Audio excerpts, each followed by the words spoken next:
ይርመናል በጣም ሆዳችንን እንዴትም ብለን በቃ እያለቀስን ቢሆን ያው በቃ ነገ ነው የምንጠብቀው። ነገ እንላለን። ነገ ነው የምንለው።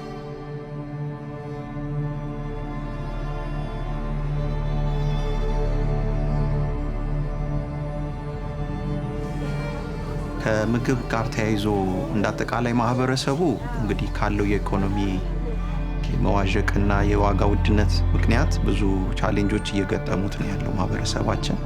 በተለይ ደግሞ በፕሮጀክት ውስጥ ያሉ ወላጆች በዚህ ጉዳይ ላይ ብዙ ፕሮብሌም ይገጥማቸዋል፣ ችግሮች እየገጠሟቸው ነው ያለው።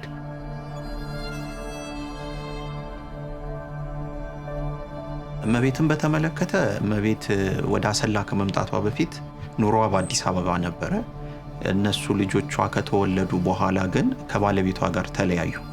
ከዛ በኋላ ነው የሷ የህይወት ውጣ ውረድ የጀመረው ማለት ይቻላል። እናታችን እናትም አባትም ሆና ነው ያሳደገችን። እናቴ በጣም ሽንት ቤት ጠርጋ፣ ልብስ አጥባ፣ የሰው ልብስ አጥባ ከባድ ናቸው። ከትምህርት ቤት ሄደን ስንመጣ አሁን አንዳንዴ የሰው ልጅ እዛ ምሳ ተቋጥሮለት ምናምን ነው እንትን የሚለው። እኛ ግን ሳያጣ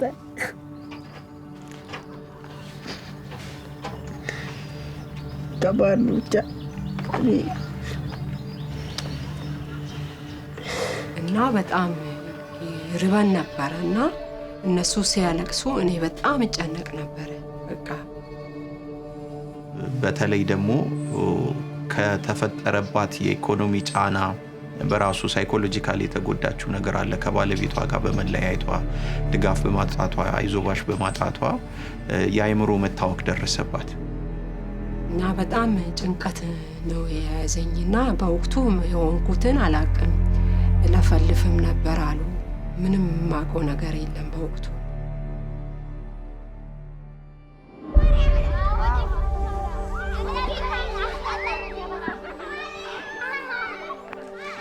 ያው ያለውን ችግር ቤተክርስቲያን እጅ ተረድታ ከቤተክርስቲያን በኩል ነው ወደ ኮምፓሽን ሊገቡ የቻሉት።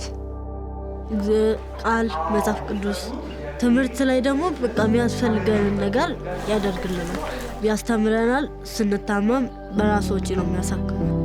የእሱ ነገር በጣም እሱ ነው ይረዳም። በጣም የሆነ ሰዓት እንደውም ሰጥተውን 1 ዓመት ምናምን ሊሞላ ሲል ነው ያለቀው። በጣም ከባድ ነው። እኔ ያሳለፍኩት ከባድ ነው፣ ግን ይታለፋል በጌታ በእውነት። እንደ ቤተሰብ ደግሞ ካየነው ልጆቿ ላይ ብዙ ለውጦች አሉ በደንብ የሚታዩ። በአካላዊ እድገታቸው በጣም ጥሩ ነው፣ እያደጉ ነው። አይምሯቸው እያደገ ነው። በትምህርታቸውን ከክፍል ክፍል በደንብ እያለፉ ነው። አሁን ሁለቱም ብሔራዊ የ8ኛ ክፍል ፈተና ተፈትነው ወደሚቀጥለው ክፍል አልፈዋል። እነዚህን ስናይ ጥሩ ነው፣ ለውጦች አሉ ብለን በደንብ መናገር እንችላለን። በምንም ይሁን በቃ ኮምፓሽን አባቴ ሊሸፍን በሚችለው ደረጃ በቃ ኮምፓሽን ለኔ አባት ሆኖ ነው ከልሎ እግዚአብሔርም ኮምፓሽን እንደሰጠኝ አምናለሁ። የምግቡ ድጋፍ ረሃብ ማለት በጣም ክፉ ነገር ነው በእውነት።